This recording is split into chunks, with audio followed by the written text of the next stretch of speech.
Hello everyone, this is Mel here from Sneakers Corner back again. So this is part 2 of what I'm going to be calling Muhammad's Mausoleum thesis. If you haven't seen part 1, it was titled Where Was Muhammad Buried? And I would advise you to first take a look at that video before you look at this one, so it all makes sense. In addition to that, I would definitely advise you all to look at the video to do with Umar being Muhammad, which I have linked in part 1. So just make sure you've seen both of those before you see this one. So the title of the video today is The Significance of the Dome of the Rock's Octagonal Shape. And this is based on a suggestion by one of the viewers who pointed out the significance of the octagonal shape in churches. And I found an interesting website with lots of information around this, whose source I will give during the video. And the video is largely based on that, so I can't really take any credit for this, but the only thing I'll be adding to it really is applying it to the Dome of the Rock, essentially. Now, another viewer reminded me of this very relevant tombstone inscription, which is found in Jerusalem. The inscription of Abasa in Jerusalem, which contains the date 691 AD, which of course is around the time that the Dome of the Rock was being built. And it relates to the tragic nature of Muhammad's death, and it appears to be remembered locally in Jerusalem. At least that's my interpretation of it. It says, "In the name of God, the merciful, the compassionate, the greatest calamity of the people of Islam is that which has fallen them on the death of Muhammad the Prophet. May God grant him peace. This is the tomb of Abasa, daughter of Juraj, son of whatever." So, interesting that there's a reference to the tragic death of Muhammad. Now, again, I just point out that a number of videos that I've done on the idea of Muhammad being Umar and Umar being Muhammad, which was Joe's original idea, Joe from Red Judaism, whose channel doesn't seem to be in operation at the moment. Hopefully it'll be back soon. But that was his idea, not taking credit for it. I just work developing from there, and I'm developing from both Paul Ellis's work on the Jerusalem thesis and also Odin LaFontaine's similar work, which was pointing towards Jerusalem. So that's sort of the context of all of this. Now, it's my strong sense that the one place where traditions are remembered are locally. So if something happens in a place, it's often remembered much better there than anywhere else. Whereas outside of that area, the story tends to either be forgotten or distorted. So it's interesting that it refers, taking that into account, to the greatest calamity of the people of Islam is that which has fallen them on the death of Muhammad the Prophet. Now, we mentioned in part 1 the evidence for the idea that Umar, or Muhammad, was stabbed, and that it took him 3 days to die, and that I believe during those 3 days he made it clear to his followers that he wanted to be buried under the most holy place in his eyes, which is the Masjid al-Haram, i.e. the Temple Mount. Paul Ellis has very strongly argued the case that that's one and the same place. And in the last video I pointed out where I believe this was, which is a little cave called the Well of Souls, which is under the Dome of the Rock. And I pointed out a marble corner area in that cavern which had 2 pillars there above the marble casing. those pillars appear to be redundant, seeing as the cave supports its own weight quite happily. It didn't need those pillars there. And it raises our curiosity as to what exactly is in that corner box. I'm struck with the idea that in the scripture it talks about Jesus being the cornerstone, and it's interesting that in terms of the symbolism there, it suggests that this is the cornerstone. It's literally in the corner of the cave is the suggestion in terms of the location, which is a very odd place to put something. Why is it in the corner? I would suggest that maybe if Muhammad is buried there, that there was a symbolic reason for putting it in the corner, not maybe put it in the center, that it's to do with making it suggest that Umar is the cornerstone, the foundation of the temple, as it were. Now,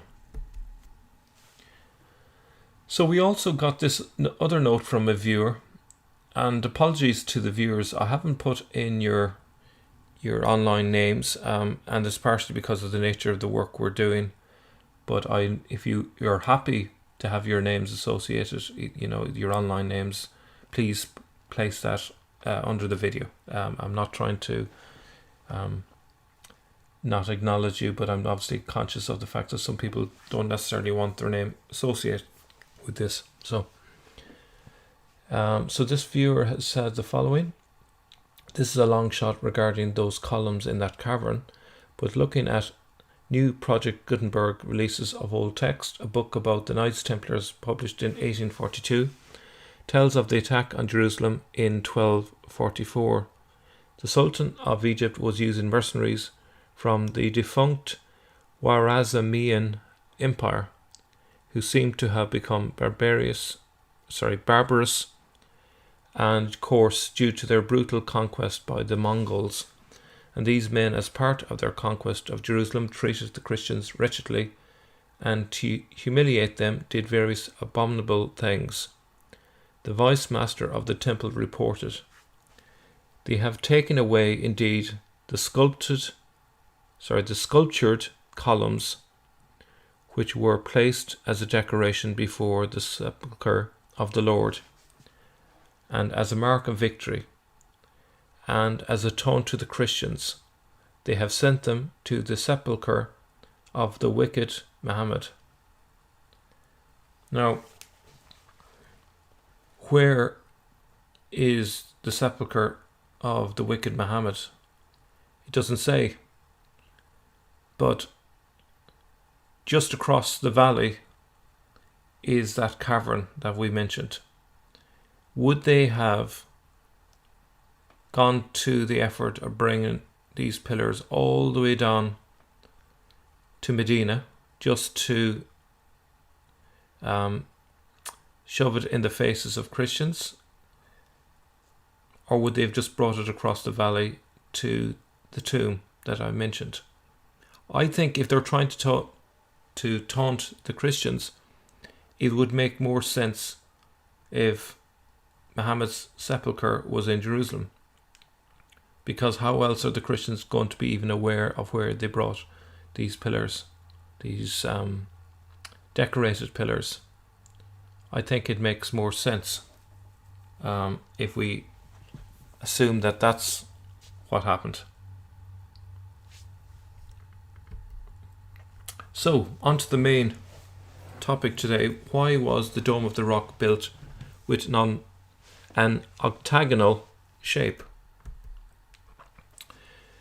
So the Dome of the Rock was begun in 684 AD, some 150 years after the octagonal scheme was generally introduced in the Near and Middle East. Its design could have been due to building on the foundation of an earlier Byzantine church, but this doesn't seem to have been necessitated by that, as there were two earlier wooden masjids which were rectangular in shape. So even though, that's one explanation, it doesn't have to have been the case that they built it in an octagonal shape. It could be that it was intended to mimic the church that existed between Jerusalem and Bethlehem, known as the Church of the Chatisma, which also has a rock featured at its centre. So that's, I think, probably getting closer to the reason, but maybe there's even a further reason. The Dome of the Rock's design, however, could have been intended with the particular purpose as a mausoleum for Muhammad, and perhaps this shape fits with that very well. The dome, which is the Dome of the Rock, was placed over As-Sakra, the rock, on the supposed geographical position where the Prophet Muhammad ended his night journey to Jerusalem and ascended to heaven. Now, this phrase, night journey, obviously the reference comes from the Quran, but perhaps this has been very hypothetical and speculative now for a moment. Perhaps Muhammad's last 3 days when he was wounded, or Umar we're talking about here, he was wounded by a sword, perhaps that was referred to as his night journey. And at the end of this night journey, he ascended to heaven according to their beliefs. And where did he ascend from? From this spot, which also happens to be the place where I believe he was buried. So that kind of makes some logical sense. It doesn't seem to make sense for him to be buried in Medina and then ascend to heaven from Jerusalem. That kind of seems to be a contradiction. Now, what is a baptistry? The architecture of the baptistry as a location for the baptismal rite has specific significance within the history of building.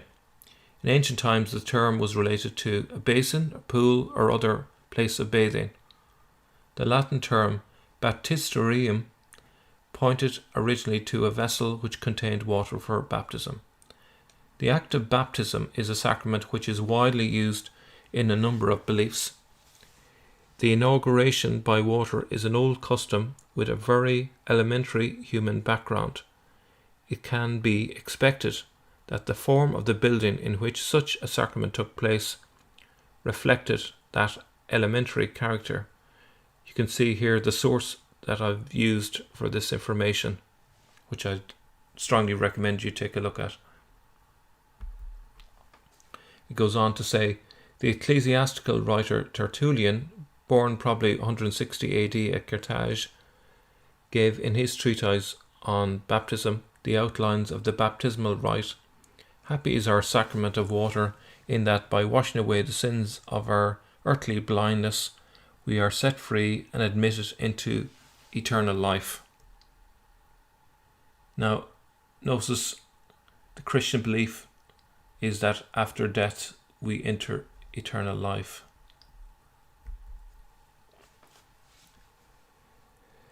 The Empedocletian element water is the fourth and last undividable unit in the sequence fire, air, earth and water. You probably are aware the fifth element is ether, and that's sometimes called the quintessence. Our present quadralectic interpretation places the element of water in the fourth quadrant, paying a tribute to the multiplicity of the visible. Water is always related to quantity and often to movement as well.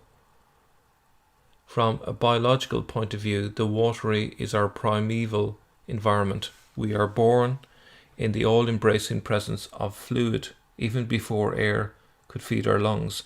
Therefore, our invisible roots are closely related to water, and the act of baptism is just a remembrance of that early stage. The numerological significance of the architecture of baptistries.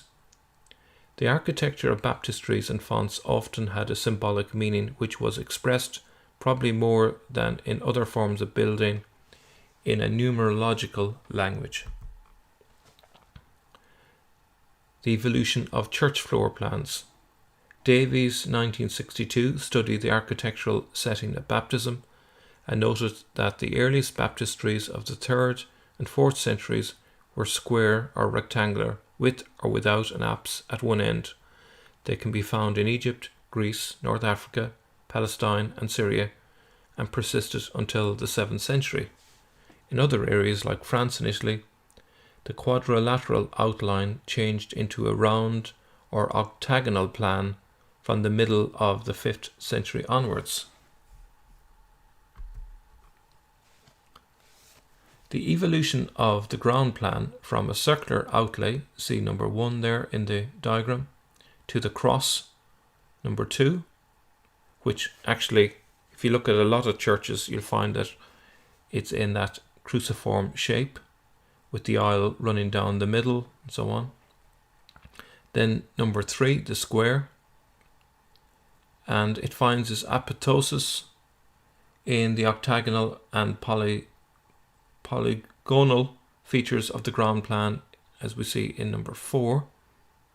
Subsequently, the quadrilectic circle is round again when the polygonal scheme merges with the circle in a new first quadrant. So it kind of goes from number 4 back to 1 again, essentially. I want to point out in case it's not clear, so this octagonal shape, number 4, is associated with water. So it is associated with baptistries typically, but it also has 2 other significance and meaning, which we'll look at later. Now, the history of the Lateran baptistry in Rome reflects these modifications upon a single site. The original baptistry from the early 4th century had a square outline. It was enlarged around 350 AD and transformed into a circle with 8 columns along its interior walls. The structure became known as the Constantinian baptistry. A pronaos, or porch, and apologies for my pronunciation as always, was added in 432 to 440 AD under the inspiration of Pope Sixtus III, and the circle was changed into an octagon. The building became an example for many similar round cylindrical halls or octagonal buildings. Does that look similar to the interior of the Dome of the Rock? So, have a look at the similarity between the Dome of the Rock there on the left and the baptistry found in Rome. As you can see, this is clearly a common Christian design that Abdul al-Malik simply just borrowed. It's a Byzantine style. Okay. Here's a picture of the interior of the baptistry of St. John Lateran in Rome. Now, moving on, the significance of the number 8. 8 is the first cubic number, 2 to the power of 3. According to Martinaz's Capella, is a complete number. The number 8 has this property both in a geometrical and arithmetical sense. Already the early Christians used an octagonal font because it pointed to resurrection and eternity. Gregory the Great knew the Eastern symbolic meaning of 8 as a connection with eternity. There is, for this very reason, a close relationship in architectural treatment between the baptistries, materia, which is related to martyrs, and funerary monuments.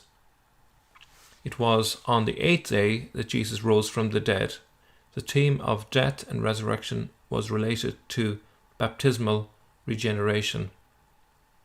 And I do want to point out that Gregory the Great was Pope in the early part of the 7th century. So this kind of reinforces the idea that this idea of the octagonal shape was very much in the mind of Christians at that time. So the 3 things I want to emphasize the connection with baptism, martyrs, and as a funeral monument.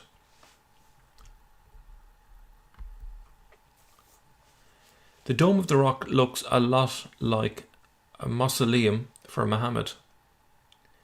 Given as we are suggesting that Umar/Muhammad was buried in the crypt under the Dome of the Rock, then its octagonal shape is very appropriate. It links with resurrection, eternity, materia, and funeral monuments in a Byzantine context. The inscriptions that run overhead now read like the words on a mausoleum for Muhammad. So if you look at the inner arcade, I'm not going to read all of it, but notice what precedes the reference to Muhammad, referring to Allah or God. He quickens and he gives death, and he has power over all things. Muhammad is a servant of God and his messenger. So Muhammad is referred to in the context of death, mortality. Lo, God and his angels shower blessings on the Prophet. And it says, ye who believe, ask blessings on him and salute him with a worthy salutation. So it's in this context, if we just look at in isolation, it appears to be there as a memorial to Muhammad's death and asking for visitors to pray for him, ask blessings on him, and to salute him with a worthy salutation. A worthy salutation, I would suggest, would be to pray for him. And then it continues, the blessing of God be on him, referring to Muhammad, and peace be on him, and may God have mercy. So peace on him, rest in peace, may God have mercy on his soul. It all fits with the idea of it being the site of his burial.